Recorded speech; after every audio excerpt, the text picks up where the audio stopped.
Welcome and hello to Southeast Iowa Union Sports Talk. I was just pinning our YouTube link to our Twitter profile, so might as well tell you what all that is. First off, I am Andy Krutzinger. If you're first time joining us, this is my co-host Hunter Moeller over there, also my fellow sports writer at the Southeast Iowa Union. And we got Nick Steffens, our everything man on the ones and twos, who you can see in pretty much every other show on this channel. Washington Live, if you're watching it here on YouTube or on Facebook, you're on Washington Live, Mount Pleasant Live, or Fairfield Live, Spotify, Washington Live, audio and video. As I said, I pinned this to our Twitter. That's at Union Sports Page.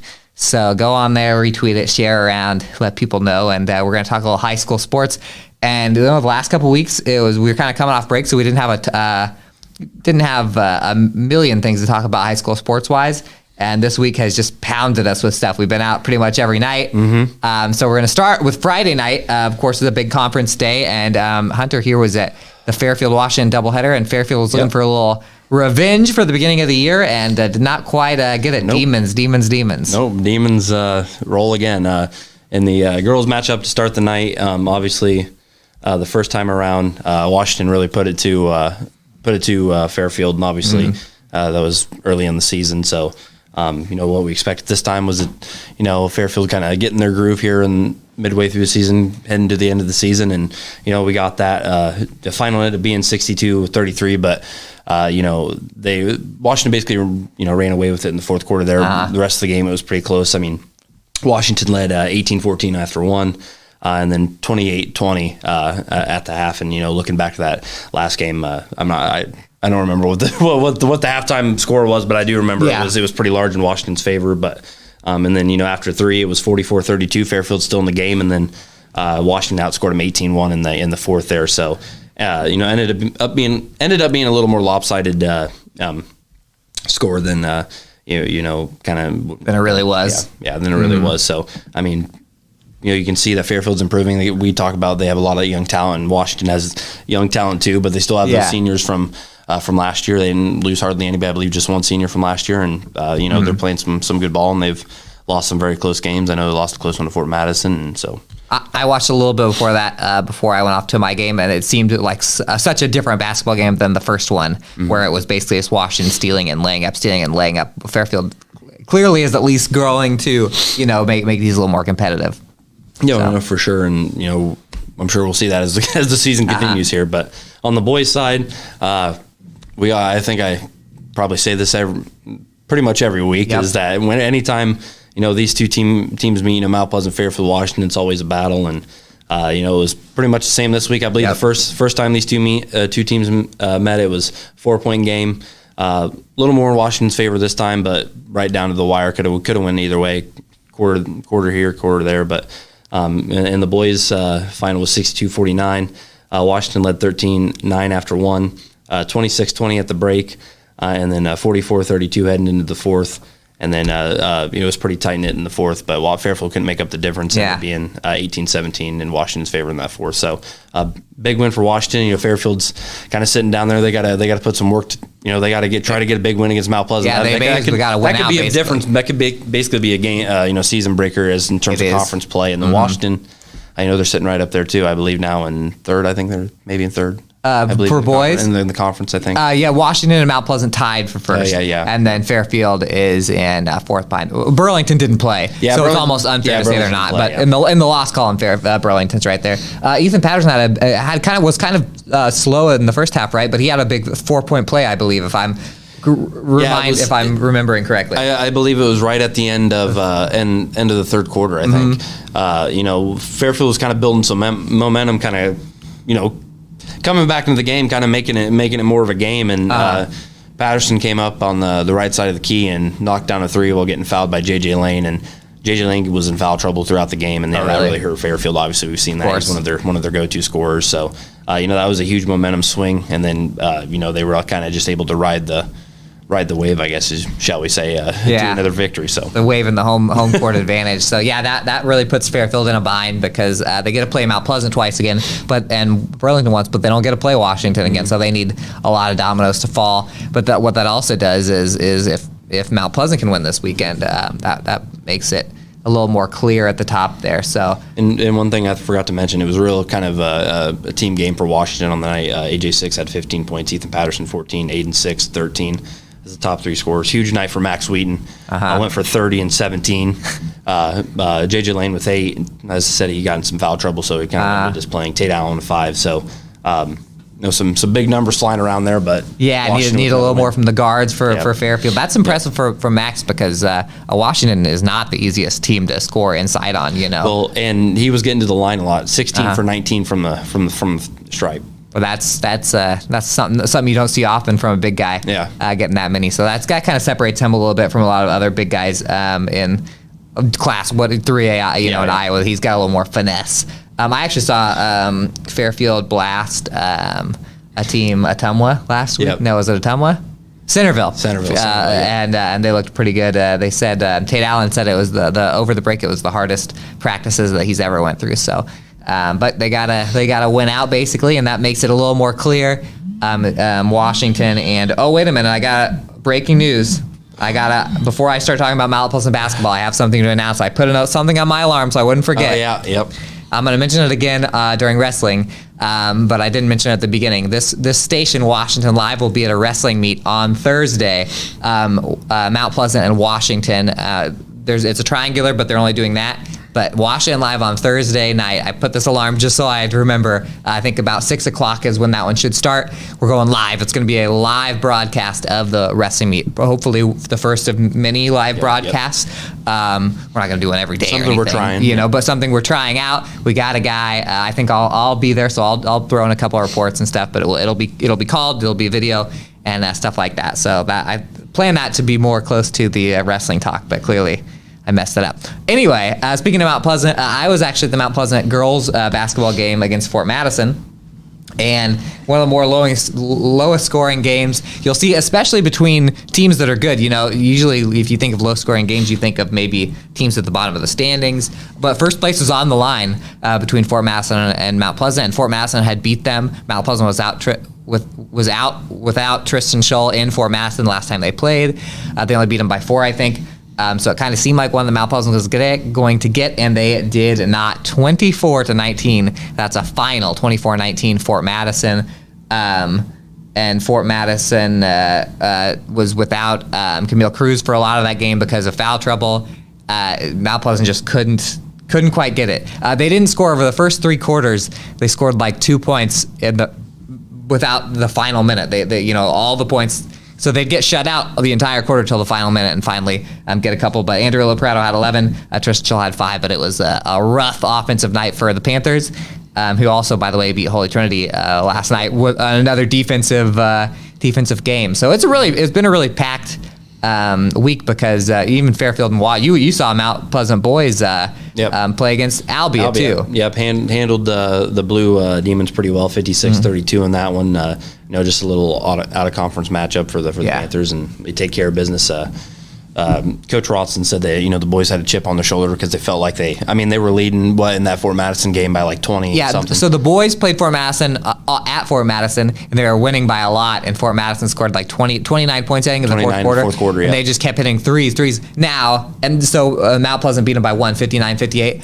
Now, Fort Madison hit a 3 at the buzzer when they were down 4, so it's not like they had the ball with a chance to win, but still, that showed a little chop out of Fort Madison, and that was kind of the one score that Mount Pleasant has had that hasn't been overwhelmingly good because Mount Pleasant's been on a big roll here, and they kind of snap back into it against Albia. Yeah, and that was kind of they wanted to kind of jump on, get out early and kind of, hold them down and not, let another team come back. So that they played with kind of a chip on the shoulder in that one. And you bringing up the Mount Pleasant games, I forgot to mention that on Monday night, Washington did head over to Burlington Notre Dame to take on the Nikes. And I'll just mention the scores here. And obviously Notre Dame girls rated number 10 in Class 1A. They defeat Washington 70-54. And then the boys side, Washington falls 58-49. So a couple losses there for the Demons there against some really good teams. Yeah, Notre Dame's a really good team. I love it when the Super Conference teams play the Southeast Conference teams. I know. By the way, back to Mount Pleasant. So their last 3 games. So the Fort Madison game was only a 1-point win, but that's a 21-point win over New London, who's a could be a state tournament team in Class 1A. We'll talk about them a little after this commercial coming up. Spoiler alert. Yep. The 1-point win at Fort Madison and a 24-point win over Albia, a really good Albia team that beat Washington at the beginning of this year. They're in overtime against Washington. They went to overtime against Washington earlier this year, so they've got some chops. So Mount Pleasant basketball rolling in. They're coming in, and Fairfield's coming in hungry on Friday, so that'll be a big one. Girls at Fairfield, boys at Mount Pleasant, and then Washington will be at Keokuk for a doubleheader. So I'll have a couple games there. So speaking of doubleheaders, speaking of two, we're going to give you 2 minutes of a commercial break here. When you come back, we had some really big small school games these last couple of days, and the small school standings are kind of shaping up a little bit. So be right back with us. Federation Bank is a locally owned bank providing award-winning customer service. We believe that we are more than just a federation of banks, but a federation of communities, serving Brighton, Richland, Wellman, and Washington, Iowa. Federation Bank's highly skilled staff is here to make sure you are able to accomplish your personal and professional goals, whatever they may be. Federation Bank, your family bank. Hospice isn't a place, it's a type of care that focuses on living. Servicing a 7-county area, the Hospice of Washington County staff of nurses, social work, hospice aides, spiritual and grief support, volunteers, music and massage therapists are able to provide free end-of-life care where the patient lives. We write wills, give consent for organ donation, but rarely is there a plan for what we would want the final phase of our lives. At Hospice of Washington County, we encourage our patients to be in charge of their healthcare decisions while maintaining quality of life. At the Capper Auto Group, we put our customers' needs first and understand that everyone is as different as the vehicle they select. We offer new Ford, Chevrolet, Buick, GMC, Jeep, Chrysler, Dodge, and Ram vehicles in a friendly environment that puts you in the driver's seat. When it comes to service, we maintain factory-trained technicians and competitive pricing. The Capper Auto Group still believes that service after the sale provides the best customer experience. Come see the Capper experience for yourself. Tammy takes the time and has the personal interest in each one of us. I don't worry about what's going to happen because I know my policy is taken care of. She pulls what I need and puts it together, which is the program I get from her. Every year she calls around September or so and says, there's changes again, and I'm going to do the best thing for you. It's been perfect. She does a great job. Welcome back to the Southeast Iowa Union Sports Talk Live. I'm your host, Andy Kretzinger. Again, if you can remember 2 minutes ago when I was telling you that before the commercial, we're back on Washington Live, YouTube, Mount Pleasant, Washington, and Fairfield Live's Facebook, and we're also on Spotify. And we talked about a little big school basketball, but the small schools have been kind of raring up a little bit. And the raring up, is that even a word? Raring? I don't think that was a word that I just said, but they've been revving up. There we go. The last couple of days. And I think I'm starting this out here, right? The Waco New London games, which would have been 2 nights ago. It was a rare Monday night. Usually we tape this on Wednesday. Usually I got basketball on Tuesday. I was at wrestling last night, but Waco and New London played last night. It was 2 nights ago. See, I did it again. A clash of the Titans of the last few years. Yep. Waco and New London have developed such a cool rivalry in which they always seem to knock each other off. They always seem to upset each other. Waco beat New London when they had those seniors, Isaac McSorley and Mason Porter and them that went to state. And then Waco was ranked number 2 and I believe undefeated. And Blaze Porter's group beat them the very next year in the tournament. So they each spoiled kind of a state run for each other. Last year, they were both really good, but Waco beat New London in the semifinals. And last night, Waco came in undefeated. 2 nights ago, Waco came in undefeated, 4th ranked, and New London gave them quite the game. 68-64 was the final in favor of Waco, but New London was right there the whole time. 45-45 after 3 quarters. Blaze Porter had a big game, 23 points. Cade Benjamin had 16 for New London. So the Stars came out to play for New London. They did okay against the Waco press. Coach Brian Porter mentioned after they did still throw a couple of balls away that were, he called careless turnovers. But against such a press that messes people up, they did a really good job. but Waco too much. Simeon Reichenbach had 18. Hunter Hughes had 14, including some big shots down the stretch, and Odie Shevchenchuk had 16, including he had a huge first half. Also, Reichenbach had a really nice dunk. I saw that. New London usually does not get out dunked. Yeah, but they did because it was 1-0. But it was a really cool finish. Waco struggled from the free throw line at the end of the game. Yeah, made it close. They had chances to. Yeah, you saw the end of it. They had chances to close it out. And couldn't. They eventually did. Yeah. Hughes hit one. Hughes and Reichenbach both had. Both split at the line. They both split, and both of the misses were bad misses. They were real short, so they were able to close it out. Though. And it was Colton Lichty had a really nice game. I thought anybody that can. Cade Benjamin, I said, had 16. That's impressive, even to hold him to 16 because he's such a force inside. So big win for Waco. They're still undefeated. And the girls' game, Waco was favored by a lot in the girls' game. Obviously, they've won 8 in a row now. They won that one 54-35, and Ella Kissel, 2 points shy of her career record and school record. She had 39 points. She got taken out about 5 minutes left in the. She had a couple shots that went up. She had one 3-pointer that just railed out, would have been the record breaker. But Miley Miller of New London, sophomore, she's been coming along. She had 10 points and 19 rebounds, which is really impressive. So New London, and you saw them. We'll talk about that here coming up. The girls haven't won yet. Nope. But against Waco, they made a ton of shots. In fact, I was talking to someone. I said that Ella Kissel might break the record because she was going to have to play into the fourth quarter because New London was sticking with them a little bit. But New London hasn't got one yet, but I think they probably will. But you saw them against Van Buren County in a rematch of a couple of really close games from earlier this year in Keosauqua. Yep. And that turned out to be a couple of pretty close ones, but girls more than boys, right? Yeah, the girls' game, the first time around was 44-30. You mentioned New London getting better. I mentioned hitting shots. It was closer margin this time. Van Buren comes into this one with just 2 wins. You mentioned New London looking for their first, but it's pretty much tight knit all the way through. It was favor 19-14, favor of Van Buren after 1. After the third, it was 24-23 New London. New London picked it up there in the third and found some momentum and was hitting some shots. And then, things just kind of fell apart for New London down the stretch. Both teams struggled to score in the fourth quarter. Ivy Davison, which she's been going nuts for Van Buren. She has. She hit a free throw within the first minute of the fourth quarter, and then no one else scored for about 6 minutes. Oh, really? And then, so then New London took the lead with the 2 from, as you mentioned, Miley Miller. That put New London up 26-24, and then that's when things just kind of fell apart for them. Van Buren ended on an 11-2 run. Ended up taking it 35-28, as I said. So, tough loss for the Tigers, but third win of the season for Van Buren. And for New London, I think you just gotta keep, I guess just looking ahead, keep grinding away, keep fighting every game. The South is hard. Those 2 teams, you're going against the West Bro. You're trying to scoop wins up against the West Burlingtons and the Notre Dames and the Mediapolises of the world. And when you're in the Super Conference, it's different than the Southeast Conference. There's more teams in your division, so you don't get a lot of non-conference games. And when you do, it's usually crossover with the North. So it's a tough schedule for those guys. But I bet that New London will scoop one up here sooner or later.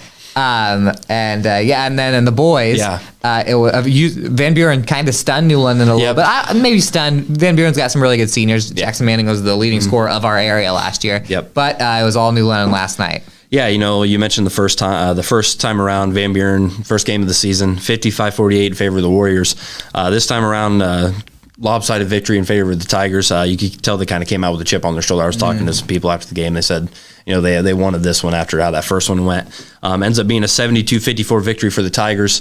Really New London kind of jumped out early, 21-7 after the first quarter. In the second quarter, Blaze Porter really took over. He hit the first 3, and then after back-to-back baskets from Cade Benjamin, Porter scored 16 straight for the Tigers. So then they led 46-21 at the half. It was kind of tight knit the rest of the way. It was 15-15 in the third after the third quarter, ended up being 61-36 heading into the fourth, and then the final, obviously 72-54, which Van Buren was able to take that fourth quarter, but it was too large of a margin to get back on, and there wasn't enough time left on the clock. So for New London right now, everyone's chasing West Burlington. I believe they're up to 6 or 5 in Class 2A. Yeah, so, and they're 2 games up on New London. two games up. New London's in second, but and Notre Dame had a close one against West Burlington last night. I'm sure New London would have liked that, but they would have. But Right now, Tigers are sitting in second. And they just kind of have to hope that somebody knocks off West Burlington, or they can knock off West Burlington. Yeah, well, they're going to have to for sure. Yeah. And by the way, you mentioned how many did Blaze have last night? I know he's probably a little short in minutes because of the. I believe it was 20. I believe it was 25. I think 25. So I said 23 against Waco. He had 39 in a 15-point win over Notre Dame on Friday night. So talk about some one-year best players that in the area that is heating up like crazy. And I got to talk to some Waco people that were just talking about how like he's the one kid that when he's going, you can't really stop. You can't really stop it because he can score from anywhere. He can do anything. I called him public enemy number one because he as a freshman knocked out Waco and in the tournament and it was fun to kind of watch those really good teams coming out. And then Waco has a couple big games. They've got Hillcrest on Thursday and Winfield on Tuesday. I forget who that in between, but two of our other better teams. So some more boys basketball action last night. Mid Prairie was in a big one. A rare 4:30 game against Iowa City Regina last night. 58-52 win for Mid Prairie. They had to come back to win that game, which is a really big win. Alex Bean had 21 points last night, and Ace Peck had 11. So that put them, I believe, up to second alone in the River Valley South. Obviously, Iowa City Regina is, if you're a Mid Prairie fan, that's one of those teams that irks you a little bit. Right. So we're happy about that one. One of the bigger wins for our teams this year. Win from Mount Union after they dropped a game against Mediapolis a couple nights ago. Yep. And they beat Louisa Muscatine 62-50, so less than they did before. And so Cam Buffington still did score 33 points, but it seems like they are a little struggling this week. And so we'll see if they can kick that back up. Or Louisa Muscatine has that Northup kid who's really good, and they had 3 double-digit scorers too, I think. So Hillcrest Academy over Highland. This is a classic battle of a team that had to completely rebuild versus a team that's peaking right now as far as senior talent and stuff like that. Hillcrest 67-13 over Highland over the rivals. Highland only had 2 points at halftime in that one, so Hillcrest is so good. They can beat anybody. Then I called them my sleeper team. You watch out for them team, the Pekin Panthers. Mm-hmm. Yeah, the Pekin Panthers with a 67-39 win over Wapello last night. So I think I said that their record was a little off because they played a lot of really good teams at the beginning of the year and they played them close. Knoxville over Cardinal 84-50 in South Central Conference play last night. Knoxville was really tough. Mm-hmm. Keota 69-64 lost to North Mahaska last night. They were leading at times in that game. They had lost to North Mahaska by 29 points earlier this season. They almost got them last night. So Keota, another team that's on the up and up. They've been blasting teams that aren't the teams they've lost to are like North Mahaska and Waco, and they obviously are playing a little closer to the vest on that one. So it's shaping up a little. It's getting me excited for the tournament. And there were some girls games last night, and we said usual suspects last week. Let's see if it's the same this week. Yeah, well, we have at the top of the list, we have number 11, Winfield Mount Union, 59. And I forgot to put the other part of the final for Louisa Muscatine. You mind looking 59. That up? They scored 59. It was a win, I'll tell you that. But you look that up for me. Yeah, I'll look it up for you. I'll get it by the end of this. When Winfield jumped out to a 15-0 lead, we've been seeing that kind of as of late where the Wolves will just get up, pretty much the whole team scoreless there in the first quarter or so. But they took the second 22-4 for a 37-4 halftime lead. And then they won the scoring battle in the second half, 22-10. I'm ready for you when you want me to say the final. Give it to me. 59-14, Winfield Mount Union. Appreciate that. No problem. I could have done simple math on here, but yeah, you could have. But the next game we got Highland 56 over Hillcrest Academy 37. I believe the Ravens are still looking for their first win. Yes, they are. So tough one for them there. Highland leapt out to a 18-6 lead after the first. Hillcrest actually fought back in this one.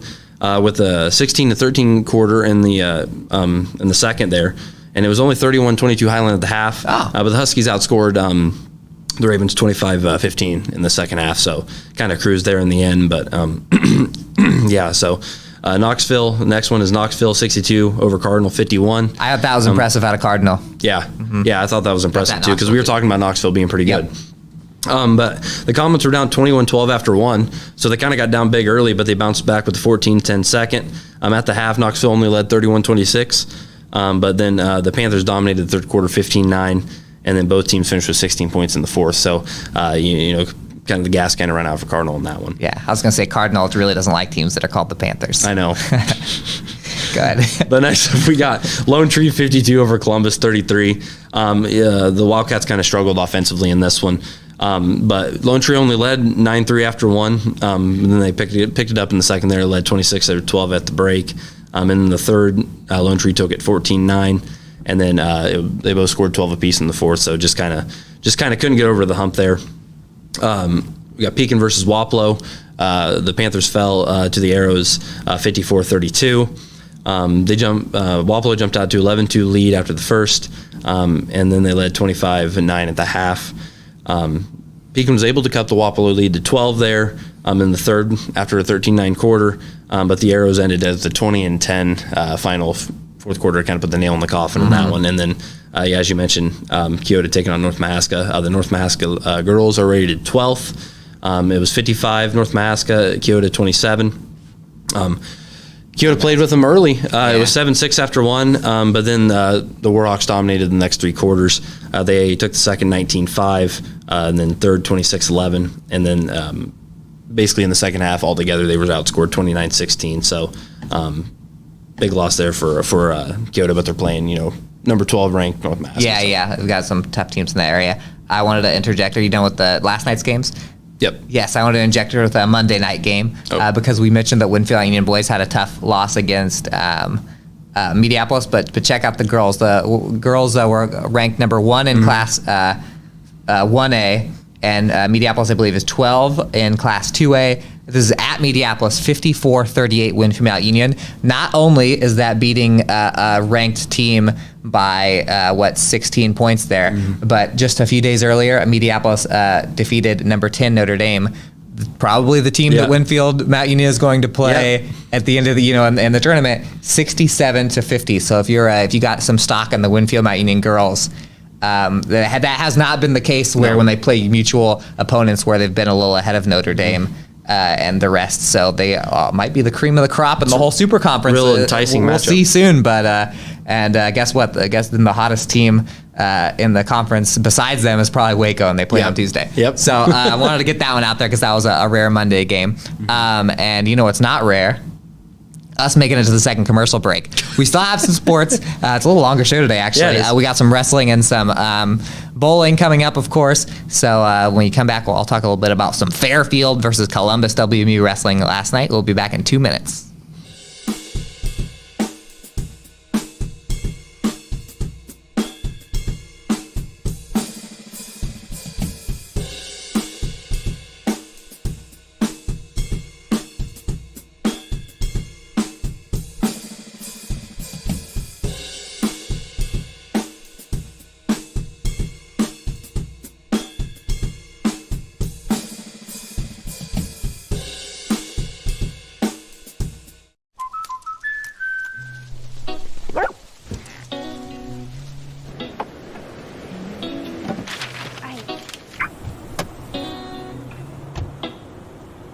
Protection is important, especially when you're talking about your dreams, which is why we're going to keep you covered with plans that can save you up to 23% when you bundle your home and auto. That's protection.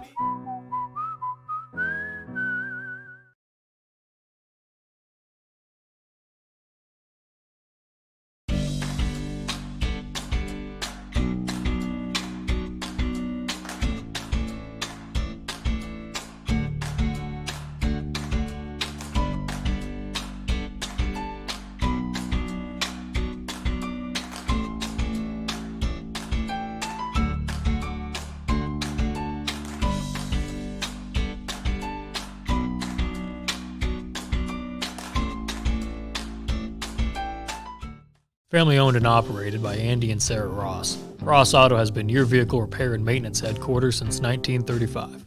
We specialize in all makes of cars and light-duty trucks. With our variety of available services, let us help you keep rolling and your vehicle operating efficiently. Services include general auto repair, alignments, brakes, fuel injection, and more. Schedule your appointment today at 319-653-5656. That's 319-653-5656. We are back on Washington Live's YouTube and Mount Pleasant Fairfield.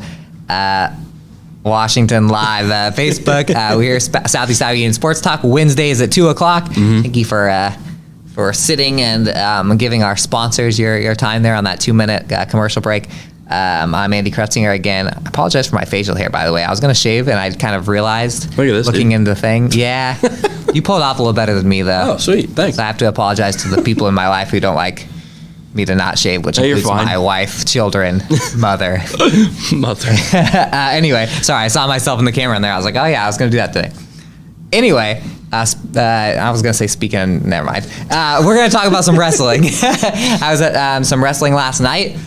Fairfield originally just had a triangular scheduled against Albia and Oskaloosa, and I didn't even know this until I walked in, but there we were with our friends at Columbus Win-Female Union. They had an open date, so they made it a quad last night, and we didn't even know about it until I walked in the building and saw some Columbus fans. So it was Columbus that had the better of the days. They went 2-1. Columbus beat Oskaloosa 43-27, and at the end of the day, they beat Fairfield 41-38. A really close win. In fact, all of the duels were really close. Albia did go 3-0, but all four duels were, a lot of wins both ways. Fairfield got up to a really strong start against Albia. Fairfield's lighter kids and middleweight kids had a really strong start because Albia is a really good team. And that is important for Fairfield to have those big duels because they have Fort Madison coming up on Thursday night. Fort Madison is in first place. Coach Steve Miller, I actually want to read, he's called them the favorites. He called them the big dogs, something like that.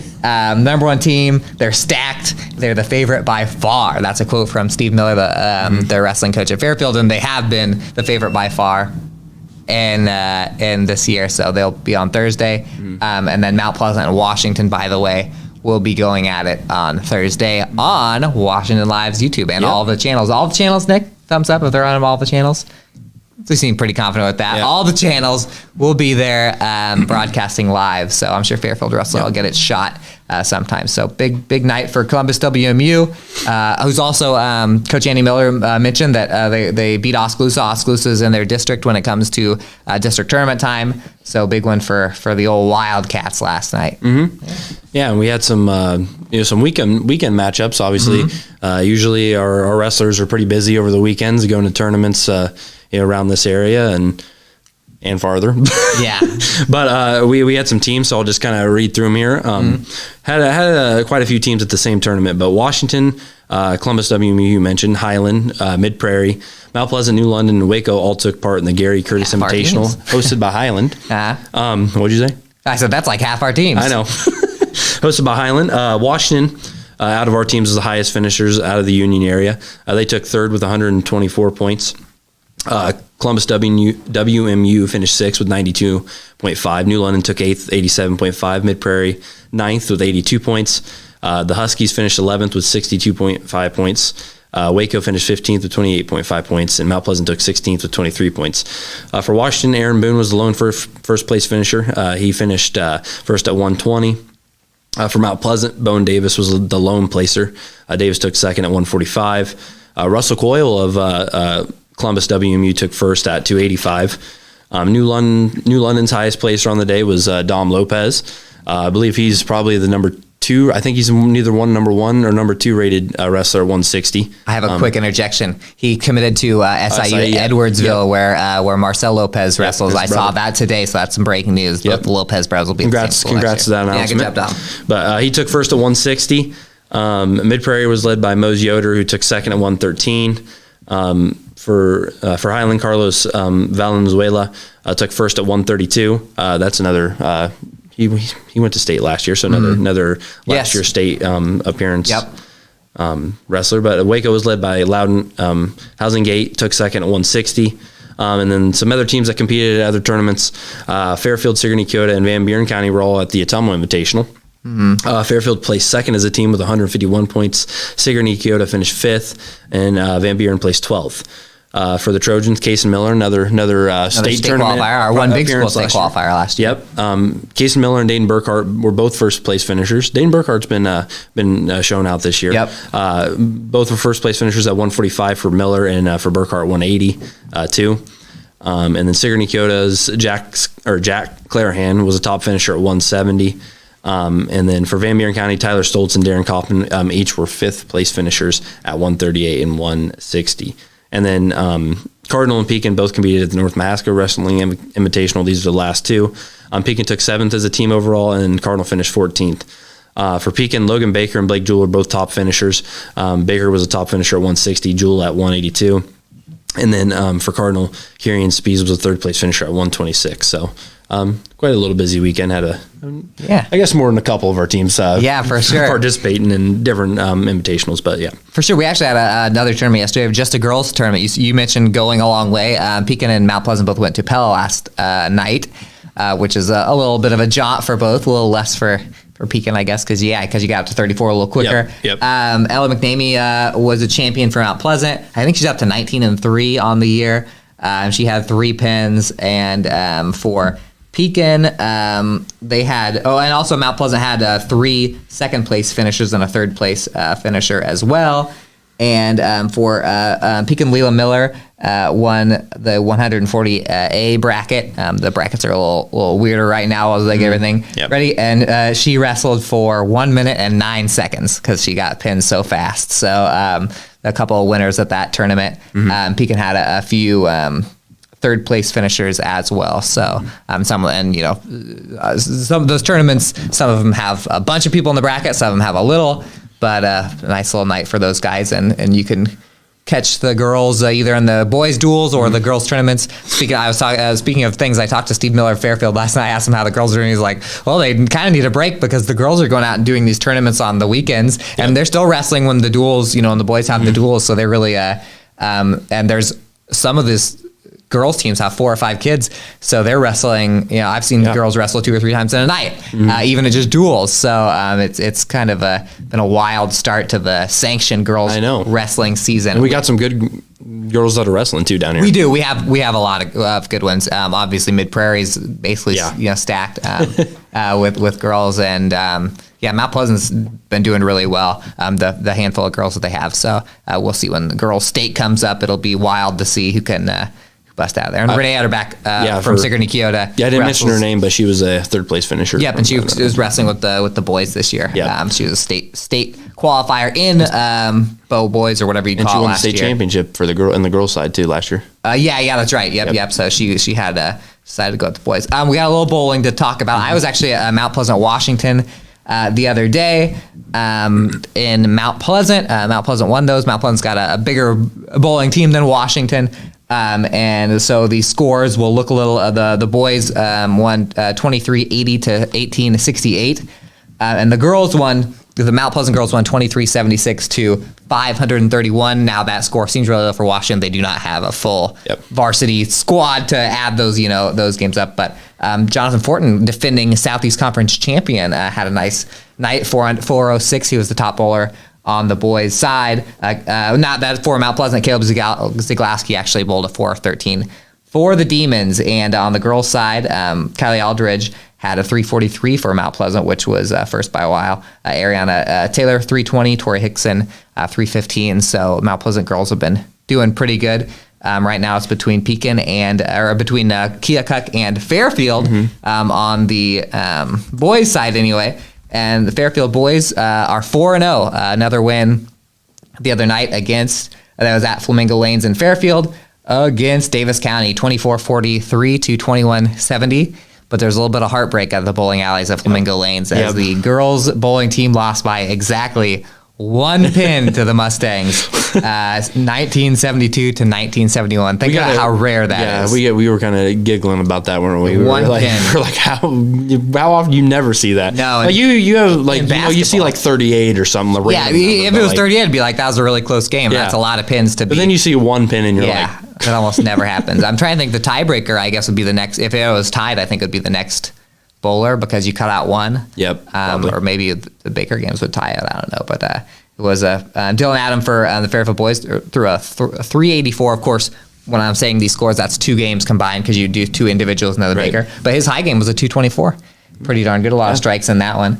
And the Trojan girls, Ray Arrett went 341, and her high game was 181, and she won the meet individually by over 30 pins. Man. So the second best down for either team was over 30 pins away. So Very good. there we go, a little bowling, and Fairfield's got a home meet on Thursday, I know, and then next Thursday, I believe they're in Mount Pleasant. We're getting pretty close to that conference and district bowling meet. So we ran through a lot of high school sports. I want to mention one thing. One of the coolest stories that I'd seen this week. I want to say happy birthday to Lucky Krieger of Mount Union. She celebrated her 100th birthday. We had her in the Southeast Iowa Union last week. I believe her birthday was on January. Was it early January or late December? I think it was. I think it might have been early January. And I was trying to get Jess Settles had a really cool tweet about her. Yeah, he did. But she made national news because George Kittle of the San Francisco 49ers and part of the Krieger Coble family tree it had her down in San Francisco to watch an NFL football game. And so a lot of people, and so this got picked up by national media, and a lot of people mentioned how fleet-footed she looked for 100 years old. She was getting around good out there. So she used to be back in her days at Richland High School, which is now Pekin. She was a standout girls basketball player. And I had her list of how many grandchildren she had. She had 10 children, all girls, which I believe, and correct me, Krieger clan, if I'm wrong on this, is why a lot of the names you see are Krieger, Coble, Krieger, Cohen, because they had to keep that last name. They didn't have any. They had 10 girls, so that was pretty cool. And if I could see, Jess Settles, if you go on Twitter, he had a tweet that had her number of grandchildren, but I've lost it now. I had it earlier today, and I was reading it. And I'm going to give it a couple more seconds to remember this. Here we go. All right.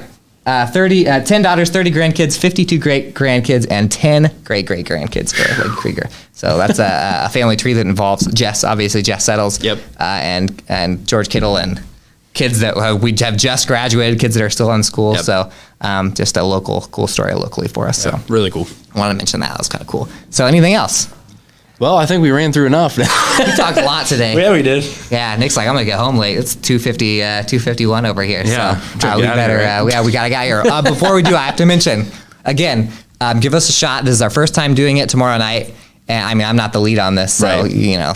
They might throw it down to Andy though. Yeah, I might be on this. Talking a little bit, but tomorrow night there's a triangular. Washington and Mount Pleasant are involved. We're only broadcasting the Mount Pleasant and Washington duel, which is the first one. That's going to happen at 6 o'clock is when the broadcast starts. We're going to try and make it. It's a live. We're live streaming it. So is there going to be a score bug? Nice score bug announcing reports. It's two of our biggest schools, Washington and Mount Pleasant, a classic rivalry. Demons and Panthers. So stop in and watch us on our YouTube and Facebook channels, and maybe we'll be able to do more wrestling, basketball. Someone mentioned bowling the other day, but that would be pretty dark in bowling, but we'd figure it out. Just give us a shot there, and we'll see how it goes on tomorrow, Thursday, at 6 p.m. And next Wednesday at 2 p.m., you can watch Tune in. Yeah, tune in. You watch Southeast Iowa Union Sports Talk. So for Nick and Hunter and all of us at the Southeast Iowa Union, we will see you when? next week.